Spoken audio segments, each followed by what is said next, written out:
Welcome back to your quiet space for building English confidence. The scariest moment of your first day at work isn't the meeting with your boss, it is usually the kitchen. Picture this, it is 12:30, you are waiting for the microwave, a colleague is standing right next to you, it is completely silent. You want to say something, but your brain freezes. The silence feels heavier every second. I remember my first week at a marketing firm in Toronto. I was so terrified of that exact silence that I actually hid in the bathroom stall during my lunch break just to avoid having to make small talk with strangers in the break room. That is exactly what we want to fix today. By the end of this episode, you will have 3 simple, natural scripts to break that ice gently, so you never have to hide again. It's funny because when we learn English, we spend so much time preparing for the big moments. We practice our self-introduction. We practice answering interview questions. We practice explaining our work history. But nobody teaches you what to say when you are just standing next to someone waiting for coffee. Exactly. The work talk is actually the easy part because it is scripted. You know what your job is, you know what you need to do. But the kitchen, the hallway, or the elevator, that is unstructured time. There's no agenda. And for a lot of learners, that lack of structure is terrifying. You feel like you're being judged on your personality, not just your skills. And the pressure is intense. You feel like if you don't say anything, you look rude or unfriendly. But if you do say something, you might make a grammar mistake or run out of things to say. It's a catch-22. So let's break this down into manageable pieces. We are going to look at 3 phases of this interaction: the soft entry, the safe bridge, and the graceful exit. Let's start with phase 1, the soft entry.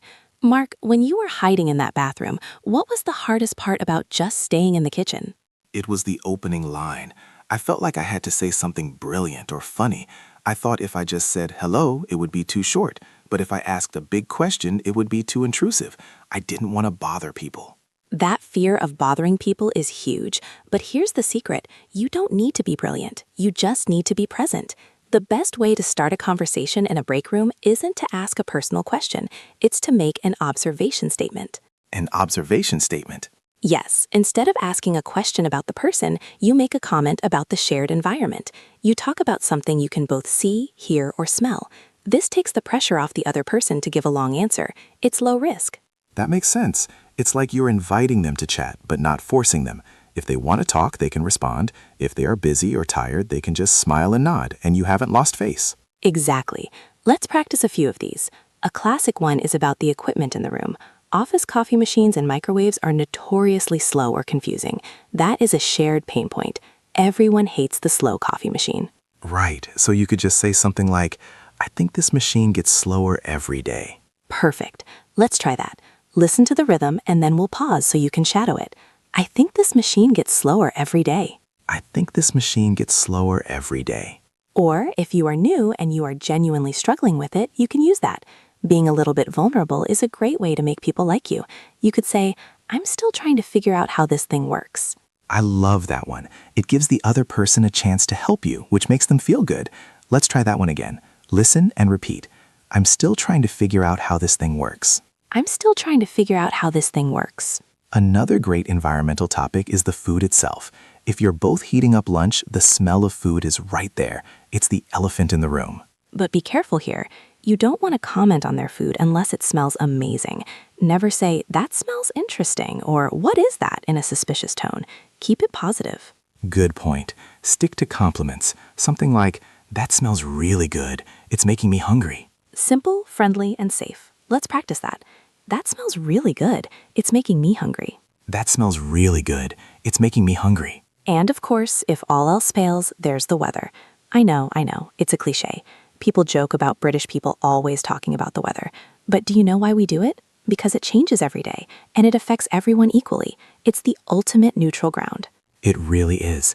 And on a first day, neutral is good. You don't want to talk about politics or religion in the break room. You want to talk about the rain. So if you look out the window and it's pouring rain, you can just sigh and say, I can't believe it is still raining out there.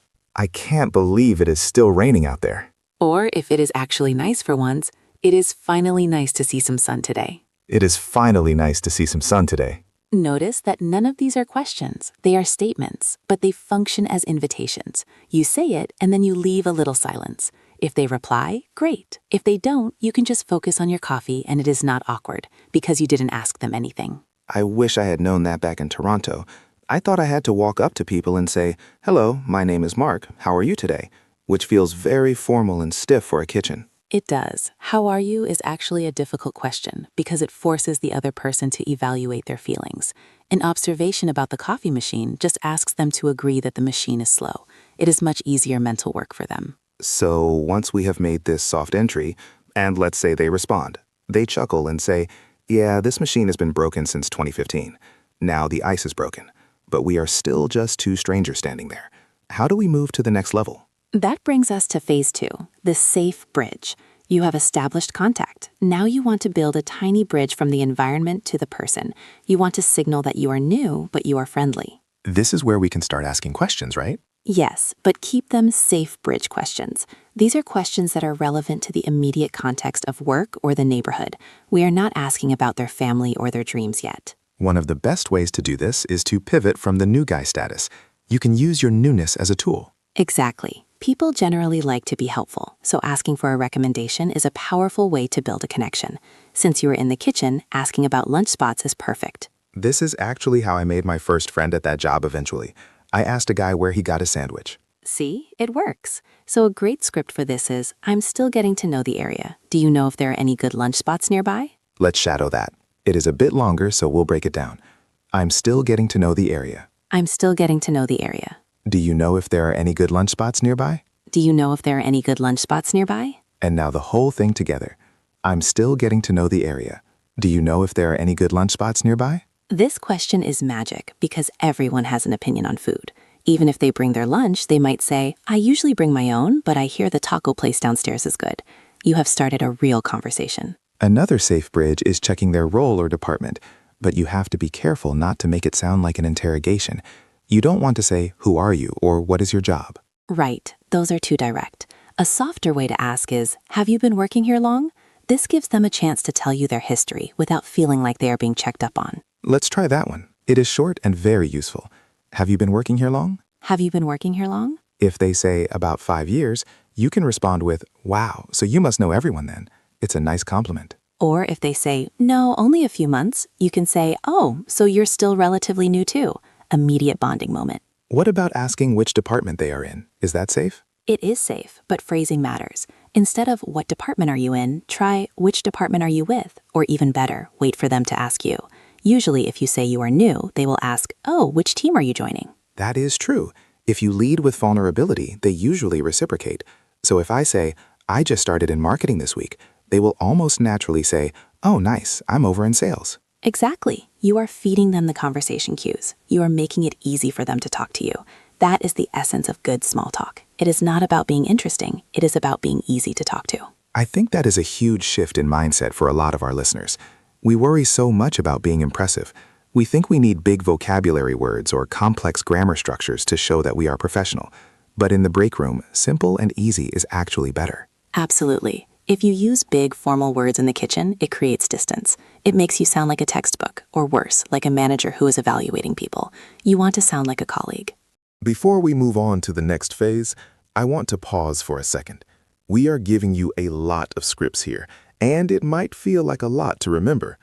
If you are finding this helpful and want to build a real habit of calm, confident English, make sure you are subscribed to the channel. We release these episodes specifically to be your quiet study partner, so you can practice these patterns until they feel automatic. And honestly, just listening isn't enough. Speaking out loud during these pauses is where the change happens. It connects your brain to your mouth. So if you haven't been speaking along with us yet, try it for the next section. So we have done the soft entry. We have built a safe bridge. Now we are in the conversation. They are telling us about the taco place downstairs. Phase 3 is the ping-pong reaction. This is where a lot of learners get stuck.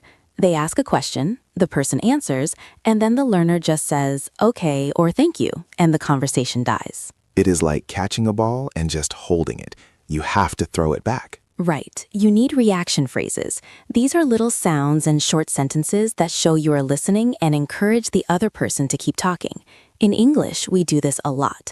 If you are completely silent while someone is talking, it can actually feel a bit aggressive or uninterested. We call this active listening. It's not just hearing, it's showing that you are hearing. Let's practice 3 levels of reaction. The first level is simple acknowledgement. This is for when they are just giving you facts. Phrases like, "Oh, really?" or "Is that right?" or "That's good to know." Let's try, that's good to know. This is perfect for the lunch recommendation.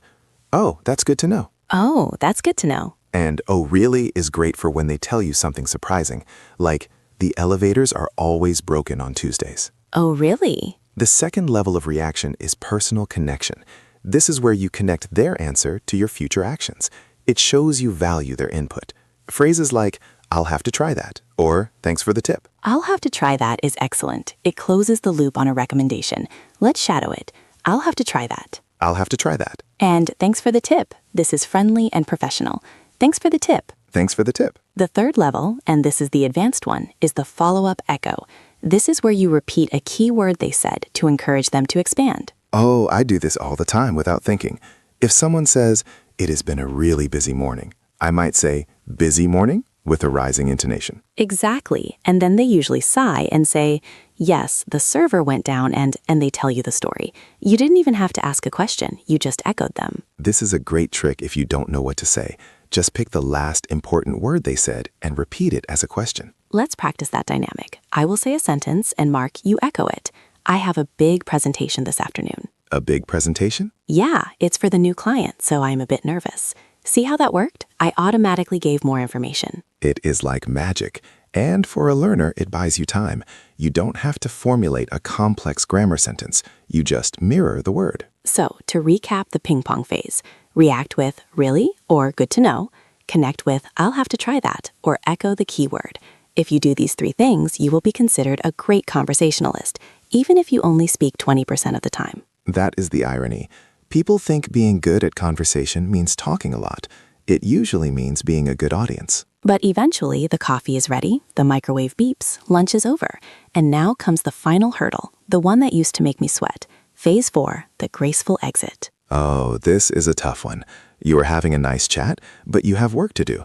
Or maybe the chat has run out of steam and silence is coming back. How do you leave without being rude? A lot of learners stay too long because they don't know the exit code. They just stand there until the other person leaves, or they awkwardly back away. Or they look at their watch and look panicked, which makes the other person feel bad. We need a bridge and exit strategy. The bridge is the reason you are leaving. The exit is the pleasantry. You never just say bye. You say reason plus bye. The reason doesn't have to be specific. In an office, getting back to work is always a valid reason. Exactly. A classic go-to phrase is, "Well, I'd better let you go." This is polite because it sounds like you are doing them a favor by ending the chat, implying they are busy and important. I love that one. "I'd better let you go." It frames the exit as being respectful of their time. Let's practice that. "Well, I'd better let you go." "Well, I'd better let you go." Another variation is focusing on your own tasks. "I should probably jump back into it." It means work. "I should probably jump back into it." "I should probably jump back into it." And if you want to be specific, you can say, "I've got to get ready for a meeting." Even if the meeting is just you sitting at your desk reading emails, it is a valid boundary. "I've got to get ready for a meeting." "I've got to get ready for a meeting." After you give the reason, you need the closing pleasantry. This leaves a warm feeling. You can say, "Nice chatting with you," or "See you around." "Nice chatting with you." Nice chatting with you. So the full exit sounds like this. "Well, I'd better get back to it. Nice chatting with you." And then you walk away. It is clean, professional, and friendly. And you have to actually start moving while you say it. Body language is half the battle. If you say bye, but your feet are still planted on the floor, it sends a mixed signal. Yes, as you say, "well," you take a small step back. That signals the body to disengage. You know, having a good exit strategy actually makes it easier to start conversations. Why is that? Because if you know you can leave anytime you want, you don't feel trapped. Part of the anxiety of starting a chat is the fear that you will get stuck in it forever. If you have the graceful exit in your pocket, you feel more in control. That is such a good point. It is like knowing where the emergency exit is. It makes you relax in the room. So let's put it all together. We have the microwave moment. You are standing there. You use a soft entry. "This machine is so slow." They laugh. You build a safe bridge.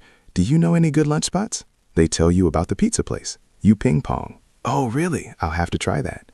Then the microwave beeps. You use the graceful exit. Well, I'd better get back to it. Thanks for the tip. And just like that, you have survived the break room. You haven't just survived, you have thrived. You have made a connection. You are no longer the new person who doesn't speak. You are Anna from marketing who likes pizza. And that is how relationships start. Not with big speeches, but with tiny moments over coffee. Now, we know this is a lot to take in. You don't need to memorize all of these phrases at once.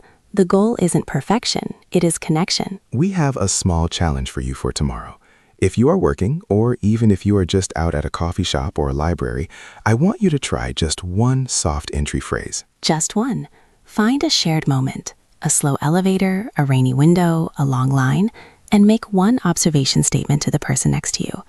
Long line today, isn't it? If they answer, great. If they don't, that is okay too. The victory is that you spoke. You broke the silence. You prove to yourself that the world doesn't end if you speak English in an unstructured moment. That is how you build real confidence. And if you do try it, let us know how it went. Did you survive? Did you make a friend? Or did you just make the coffee break a little less lonely? We hope these scripts act as your safety net this week. Remember, your English is better than you think, and people are generally kinder than you fear. You have got this. Take a deep breath, step away from the wall, and say something about the weather. Until next time, keep listening, keep shadowing, and keep speaking. Bye for now.